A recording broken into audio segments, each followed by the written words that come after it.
आइए अब मैं एक कविता सुनाता हूँ जो मैंने पिछले लॉकडाउन में, जब मैं क्वारंटाइन था, तो वहां पर ये कविता मैंने लिखी थी। इस कविता का नाम है गांव लौट आया हूं मैं। लोक माटी के रंग पोस्टर पर लिखा हुआ है, तो आइए गांव की मिट्टी की खुशबू आप तक पहुंचाता हूं। और ये कविता उम्मीद है आपको अच्छी लगेगी। जुड़िए आप एक बार मेरे साथ, जुड़ करके आप इस कविता को जरा गौर फरमाइए कि निज भविष्य को संवारने को छोड़ के अपने गया था मैं। निज भविष्य को संवारने को छोड़ के अपने गया था मैं। छोटी आंखों से देखे थे वो, छोटी आंखों से देखे थे जो, वो ढूंढने सपने गया था मैं। निज भविष्य को संवारने को छोड़ के अपने गया था मैं। छोटी आंखों से देखे थे जो, वो ढूंढने सपने चला था मैं। उन सपनों की बलिवेदी पर गांव द्वार घर भेंट चढ़ा। उन सपनों की बलिवेदी पर गांव द्वार सब भेंट चढ़ा। जीवन की उन्नति प्रगति की माला जपने चला था मैं। निज भविष्य को संवारने को छोड़ के अपने चला था मैं। छोटी आंखों से देखे थे वो, ढूंढने सपने चला था मैं। उन सपनों की बलिवेदी पर द्वार गांव सब घर भेंट चढ़ा। जीवन की उन्नति प्रगति की माला जपने चला था मैं। जहां से निकला था फिर उल्टे पांव लौट आया हूं मैं। जहां से निकला था फिर उल्टे पांव लौट आया हूं मैं। चकाचौंध की घुटन से अपने गांव लौट आया हूं मैं। चकाचौंध की घुटन से अपने गांव लौट आया हूं मैं। निज भविष्य को संवारने को छोड़ के अपने गया था मैं। छोटी आंखों से देखे थे जो, वो ढूंढने सपने गया था मैं। उन सपनों की बलिवेदी पर द्वार गांव द्वार घर भेंट चढ़ा। जीवन की उन्नति प्रगति की माला जपने चला था मैं। जहां से निकला था फिर उल्टे पांव लौट आया हूं मैं। चकाचौंध की घुटन से अपने गांव लौट आया हूं मैं। चकाचौंध की घुटन से अपने गांव लौट आया हूं मैं। वो गांव जहां मेरा अतीत सुख दुख की घड़ियां बीती थी। वो गांव, आप सबको आप सब भी अपने अपने गांव में होंगे, लेकिन जो आप गांव से बाहर हैं, आप सब आ रहा होगा कि वो गांव जहां मेरा अतीत सुख दुख की घड़ियां बीती थी। वो गांव जहां मेरा अतीत सुख दुख की घड़ियां बीती थी। वो गांव जहां बचपन में कितनी बाजी हारी जीती थी। वो गांव जहां जिंदगियां एक दूजे के सहारे जीती थी। वो गांव जहां सबकी गायें एक पोखर का जल पीती थी। वो गांव जहां मेरा अतीत सुख दुख की घड़ियां बीती थी। वो गांव जहां बचपन में कितनी बाजी हारी जीती थी। वो गांव जहां जिंदगियां एक दूजे के सहारे जीती थी। वो गांव जहां सबकी गायें एक पोखर का जल पीती थी। अब पाने को शीतल जल वृक्षों की छांव लौट आया हूं मैं। पाने को शीतल जल वृक्षों की छांव लौट आया हूं मैं। चकाचौंध की घुटन से अपने गांव लौट आया हूं मैं। चकाचौंध की घुटन से अपने गांव लौट आया हूं मैं। चकाचौंध की घुटन से अपने गांव लौट आया हूं मैं। और अगला बंद आप सबके सम्मुख निवेदित है। आप सबका ध्यान चाहूंगा कि नदी सदा निज उद्गम से आगे ही बढ़ती जाती है। मेरा ये भी प्रयास रहता है कि साहित्यिक मर्यादा में जो भी मैं बात कहूँ, चाहे मुद्दे की बात, चाहे भाव की बात, चाहे कोई भी बात, सोच के स्तर की बात, तो वो साहित्यिक मर्यादा में रह करके की जाए। तो आइए एक छंद और एक ये बंद इस कविता का आगे का कि नदी सदा निज उद्गम से आगे को बहती जाती है। उद्गम में संकीर्ण किंतु आगे विस्तार बनाती है। नदी सदा निज उद्गम से आगे ही बढ़ती जाती है। उद्गम में संकीर्ण किंतु आगे विस्तार बनाती है। समय की बहती धारा में जीवन की नौका चलती है। लहरों के अनुदिश ही नौका अपना मार्ग बदलती है। लहरों के अनुदिश ही नौका अपना मार्ग बदलती है। धारा के प्रतिकूल चलाकर नाव लौट आया हूं मैं। धारा के प्रतिकूल चलाकर नाव लौट आया हूं मैं। चकाचौंध की घुटन से अपने गांव लौट आया हूं मैं। चकाचौंध की घुटन से अपने गांव लौट आया हूं मैं। चकाचौंध की घुटन से अपने गांव लौट आया हूं मैं। आइए इस कविता का आखिरी बंद आपके समक्ष निवेदित करता हूं कि वो चकाचौंध जो चौतरफा सबका मन भटका देती है। वो चकाचौंध जो चौतरफा सबका मन भटका देती है। संवेदना के शीश को धन के फंदे पर लटका देती है। आप तक बात पहुंचे तो आप सबका आशीर्वाद चाहता हूं कि वो चकाचौंध जो चौतरफा सबका मन भटका देती है। संवेदना के शीश को धन के फंदे पर लटका देती है। वो चकाचौंध जो मानवता की आंखों में चुभती जाती है, वो चकाचौंध जो मानवता की आंखों में चुभती जाती है, विष घोल विश्व की सांसों में रोगों को पास बुलाती है, विष घोल विश्व की सांसों में रोगों को पास बुलाती है। उस चकाचौंध से जीत के सारे दांव लौट आया हूं मैं, उस चकाचौंध से जीत के सारे दांव लौट आया हूं मैं, चकाचौंध की घुटन से अपने गांव लौट आया हूं मैं, चकाचौंध की घुटन से अपने गांव लौट आया हूं मैं, चकाचौंध की घुटन से अपने गांव लौट आया हूं मैं। तो ये कविता कैसी लगी आपको, अपने कमेंट में जरूर बताइएगा। और इसके बाद आइए एक और गजल, क्योंकि साहित्यिक मंच है, सारे साहित्यिक लोग, बड़े मर्मज्ञ लोग यहाँ पे हैं, तो आइए मैं एक हिंदी की गजल आप तक पहुंचाता हूं।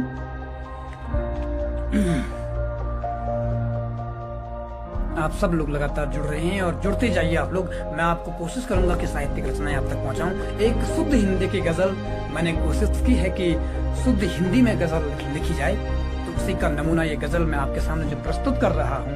मेरा सौभाग्य है कि इस गजल को मैंने बैकुंठ चतुर्दशी के मेले में एक बड़े कवियों के सम्मुख मैंने ये कविता पढ़ी, ये गजल पढ़ी, तो पर्याप्त सराहना इस गजल को मिली।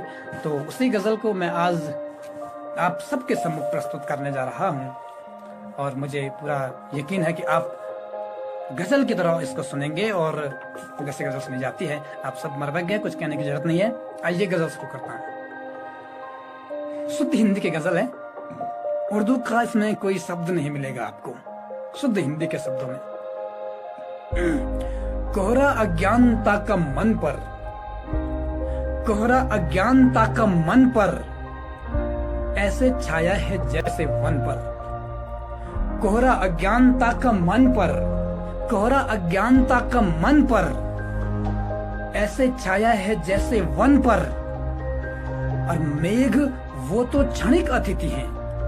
कोहरा अज्ञानता का मन पर ऐसे छाया है जैसे वन पर, मेघ वो तो क्षणिक अतिथि हैं, अभी छाए हैं जो गगन पर। कोहरा अज्ञानता का मन पर ऐसे छाया है जैसे वन पर, मेघ वो तो क्षणिक अतिथि हैं, अभी छाए हैं जो गगन पर। और एक वो भी तो जी रहे जीवन, फिर एक विसंगति और विडंबना का शेर अब तक पहुंच रहा है। मेघ वो तो क्षणिक अतिथि हैं, अभी छाए हैं जो गगन पर, एक वो भी तो जी रहे जीवन, एक वो भी तो जी रहे जीवन, जिनके कपड़े नहीं है तन पर। मेघ वो तो क्षणिक अतिथि हैं, अभी छाए हैं जो गगन पर, एक वो भी तो जी रहे जीवन, जिनके कपड़े नहीं है तन पर, एक वो भी तो जी रहे जीवन, जिनके कपड़े नहीं है तन पर। और हम हैं मेहनती नहीं करते, हम हैं मेहनती नहीं करते, हम हैं मेहनती नहीं करते, ऐसे लालच किसी के धन पर। एक वो भी तो जी रहे जीवन, जिनके कपड़े नहीं है तन पर, और हम हैं मेहनती नहीं करते, ऐसे लालच किसी के धन पर। और एक मेरा पसंदीदा शेर इस गजल का, हम हैं मेहनती नहीं करते, ऐसे लालच किसी के धन पर, और देह खुद ही रहेगी वश में, देह खुद ही रहेगी वश में। मेरा पसंदीदा शेर आप तक पहुंचे और आप सब मर्मज्ञ लोग हैं, आपका आशीर्वाद खास तौर से इस शेर पर चाहता हूं कि देह खुद ही रहेगी वश में, हम हैं मेहनती नहीं करते, ऐसे लालच किसी के धन पर, देह खुद ही रहेगी वश में, पहले अधिकार कर लो मन पर। देह खुद ही रहेगी वश में, पहले अधिकार कर लो मन पर। और एक पौराणिक प्रतीक का फिर मैंने इस्तेमाल किया है इस गजल में, इस शेर में, देह खुद ही रहेगी वश में, पहले अधिकार कर लो मन पर, विषैले अहंकारी नागों के, विषैले अहंकारी कथा तक आप पहुंच जाएंगे इस शेर पर कि विषैले कृष्ण करते हैं नृत्य फन पर। गजल इशारों में बात करती है और इस शेर का इशारा आप समझ जाएंगे कि विषैले अहंकारी नागों के कृष्ण करते हैं नृत्य फन पर, कोहरा अज्ञानता का मन पर ऐसे छाया है जैसे वन पर, तू स्वयं हंसता होगा ईश्वर। ये भी शेर अच्छा है कि तू स्वयं हंसता होगा ईश्वर, विषैले अहंकारी नागों के कृष्ण करते हैं नृत्य फन पर, और तू स्वयं हंसता होगा ईश्वर अपने संसार के चलन पर। तू स्वयं हंसता होगा ईश्वर अपनी संसार के चलन पर। अशोक क्या करना पापियों से भरी, ये भी मेरा पसंदीदा शेर कि शोक क्या करना पापियों से भरी, शोक क्या करना पापियों से भरी ऐसी लंकाओं के दहन पर। शोक क्या करना पापियों से भरी ऐसी लंकाओं के दहन पर। कोहरा अज्ञानता का मन पर ऐसे छाया है जैसे वन पर। आखिरी मक्ते का शेर इस गजल में, कोहरा अज्ञानता का मन पर ऐसे छाया है जैसे वन पर, और हंस मिट्टी की देह जाएगी। यहाँ से हम अपने साथ कुछ नहीं ले जाएंगे। क्यों ये अहंकार लोभ मोह ये सब क्यों करें, किसके लिए करें?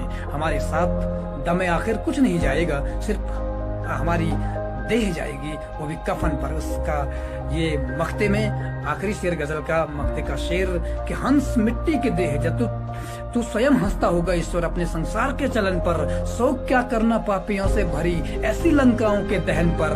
हंस मिट्टी के देह जाएगी, हंस मिट्टी के देह जाएगी केवल सफेद कफन पर। हंस मिट्टी के देह जाएगी केवल सफेद कफन पर। अज्ञानता का मन पर ऐसे छाया है जैसे वन पर, ऐसे छाया है जैसे वन पर। तो बहुत शुक्रिया, आप सब लगातार टिप्पणियां कर रहे हैं। आइए एक में खास तौर से पिछले कुछ दिनों पहले की कविता सुनाता हूं। एक हफ्ता एक पखवाड़ा पहले की कविता सुनाता हूँ। 15 दिन पहले की कविता ये मेरी एक बहुत प्यारी भूली है। उसने मुझे, उसका जन्मदिन बीते 14 सितंबर को था। उसने मुझे कहा भैया आप मेरे जन्मदिन पे कुछ लिखोगे नहीं? आप इतनी अच्छी कविताएं लिखते हैं तो आप मेरे जन्मदिन पे कुछ लिखते नहीं, लिखोगे नहीं?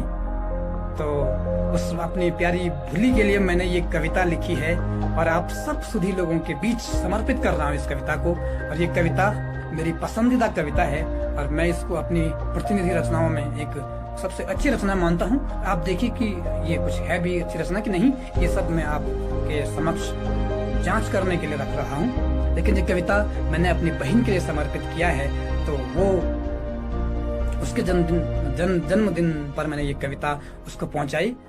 तो यही कविता आप में से तमाम जितने लोग, जितनी बहनें मुझे सुन रही हैं, आप सबको समर्पित करता हूँ ये कविता को। जितने मेरे भाई इस कविता को मुझे सुन रही हैं अभी, वो सब अपनी अपनी बहनों को ये कविता जरूर संप्रेषित करना।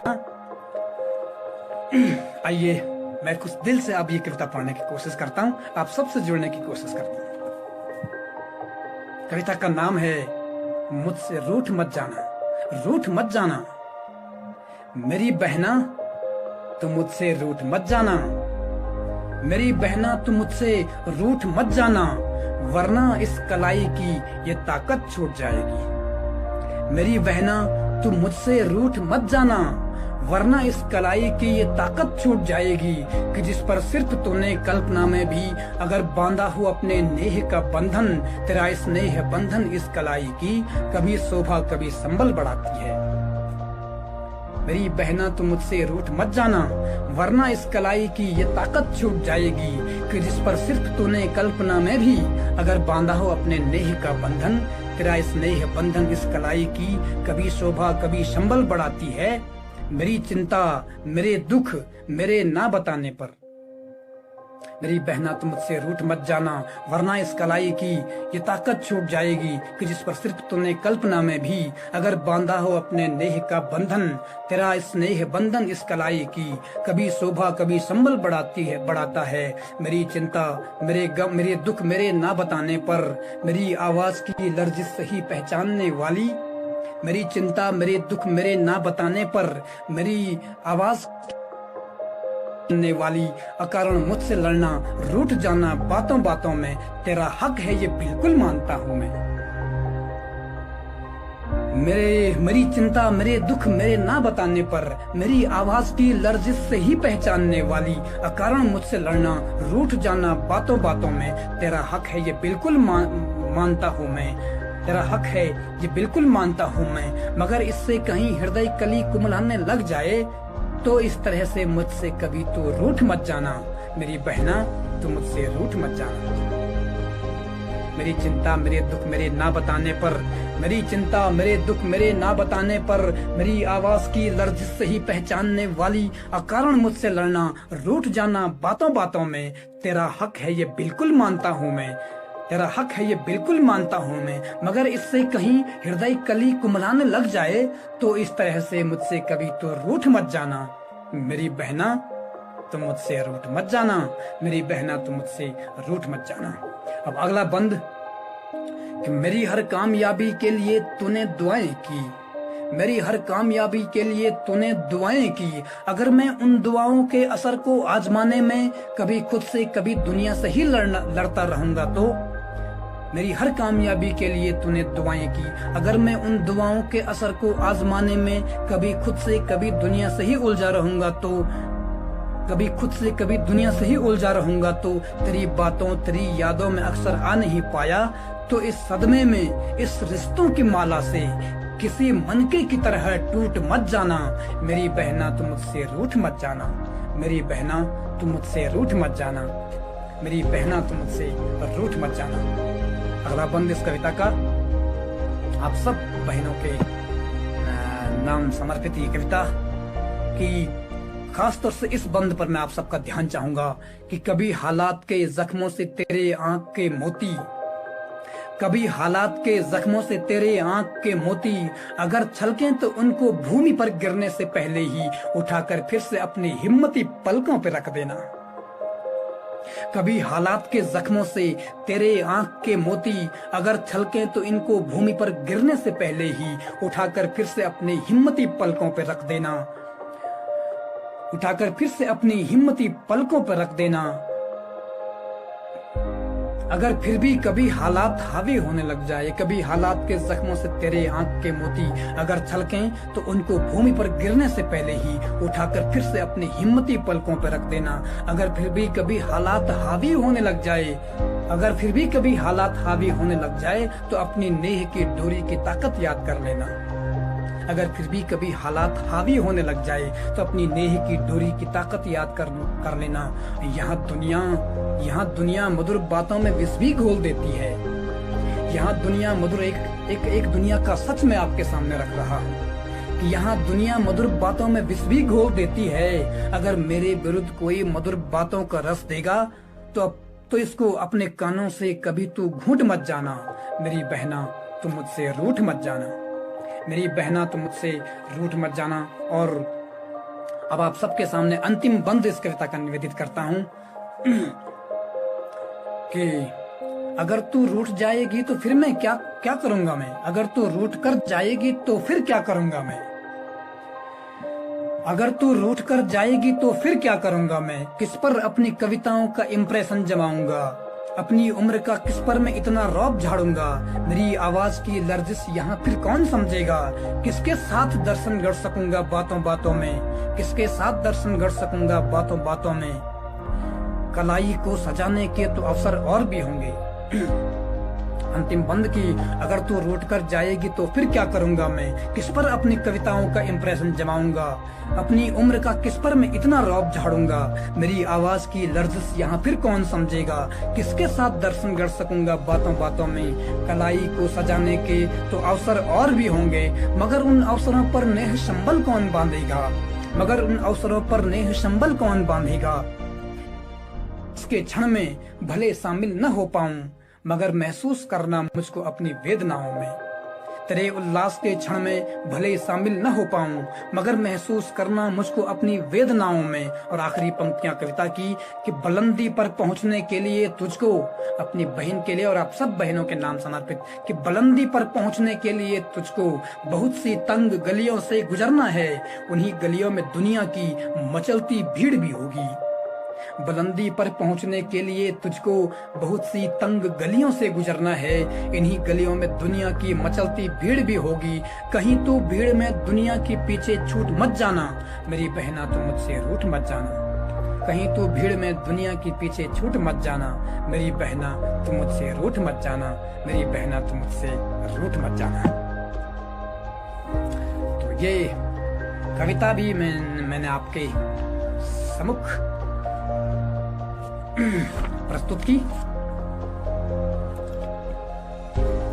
आइए अब एक और कविता मैं आपके सामने प्रस्तुत करता हूं।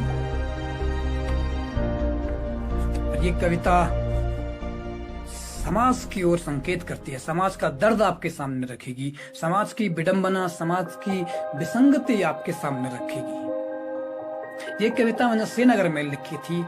मेरे छोटे भाई ने मुझे फोन किया एक दिन की, भाई साहब यहाँ तो बहुत सारी घटनाएं हो रही हैं, ये क्या हो रहा है? मैं बहुत सारी खबरें पढ़ रहा हूँ इंटरनेट पे, तो आपको कुछ लिखना चाहिए। मैंने उसको पूछा क्या हुआ? उसने कहा कि बहुत सारी दुल्हनें आत्महत्याएं कर रही हैं दहेज के नाम पर आत्महत्याएं कर रही हैं, तो या पारिवारिक झगड़ों के नाम पर आत्महत्याएं कर रही हैं, या अपने व्यक्तिगत कुंठाओं के नाम पर आत्महत्या कर रही हैं। तो उसने मुझे बताया, तो फिर उसके आग्रह पर मैंने ये कविता लिखी। फिर उसने मुझे वो लिंक भेजे, मैंने उन खबरों को पढ़ा तो बड़ा दुखी हुआ। एक नहीं बल्कि बहुत सारी खबरें उसने मुझे ऐसी पढ़ाई, अलग अलग उत्तराखंड के अलग अलग भागों से ये सब खबरें मैंने पढ़ी, तो बहुत दुखी हुआ मन। फिर उससे एक कविता मैंने लिखी, मैं आज आप सबके सामने निवेदित करता हूँ। बहुत सारे दोस्तों की फरमाइश थी इस कविता का वीडियो बनाया जाए और लोगों तक पहुंचाया जाए, लेकिन दोस्तों मैं ये कविता यहाँ इस सामान्य मंच पे पढ़ रहा हूँ और इतने बड़े विद्वानों के समूह की कविता का वाचन कर रहा हूँ। आइए सुनिए कविता। ये कैसा जुर्म है हैवानियत का, ये कैसा जुर्म है हैवानियत का, ये कैसी बेबसी है,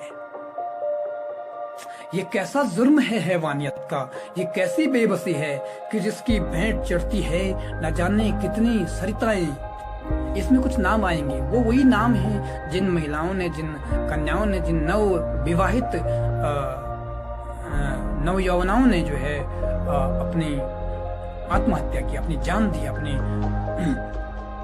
तो उनके नाम इसमें आएंगे।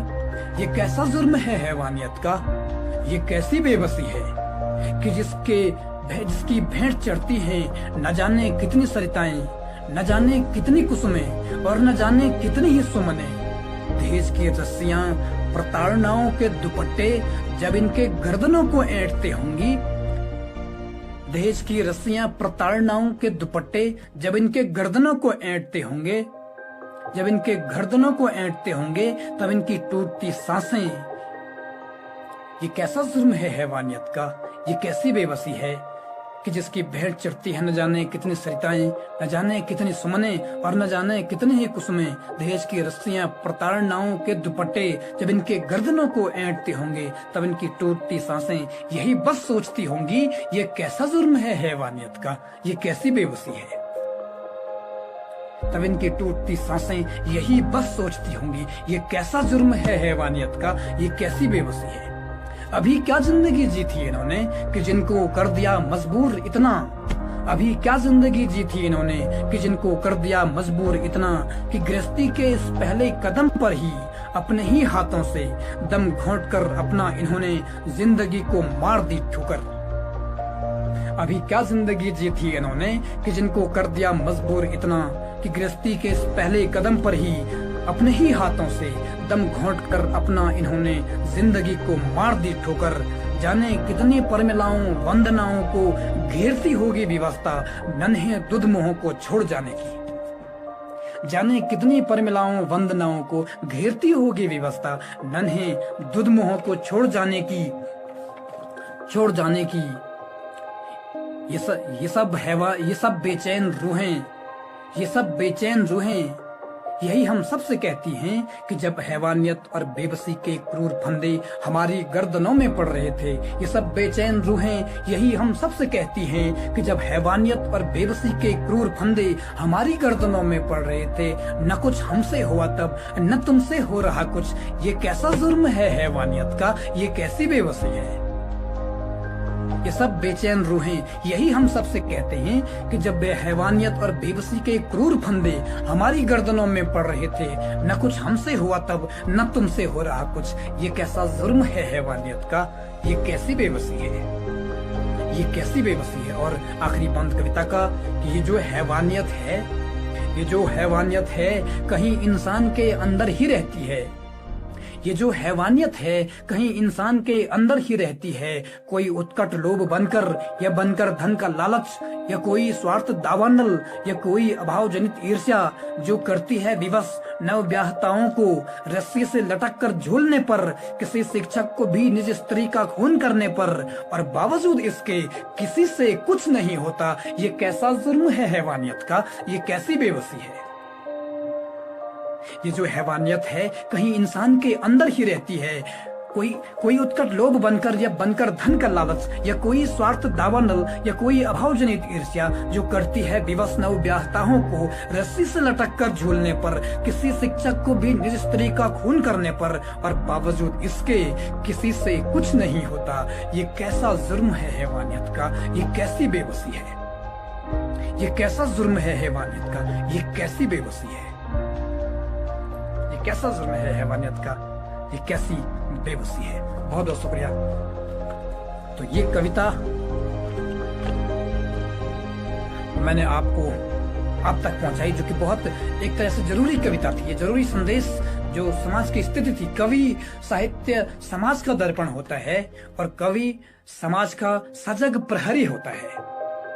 और सजग प्रहरी होने के नाते, समाज साहित्य समाज का दर्पण होने के नाते, वो समाज का आईना भी दिखाता है। केवल मनोरंजन की बातें नहीं करता, केवल प्यार प्रेम की बातें नहीं करता, भावनाओं को उद्वेलित करने के बजाय समाज का चित्र भी आपको दिखाता है, समाज का आईना भी आपको दिखाता है, और उसकी रक्षा के लिए एक प्रहरी की तरह आवाज भी उठाता है। तो उसी रूप में ये कविता मैंने आपके समक्ष रखी, और आशा है कि ये इस समस्या पर विचार किया जाएगा। ये जो बहुत गंभीर समस्या है, इस पर विचार किया जाएगा, और हमारे देवभूमि उत्तराखंड में ऐसी बुरी घटनाएं न हो।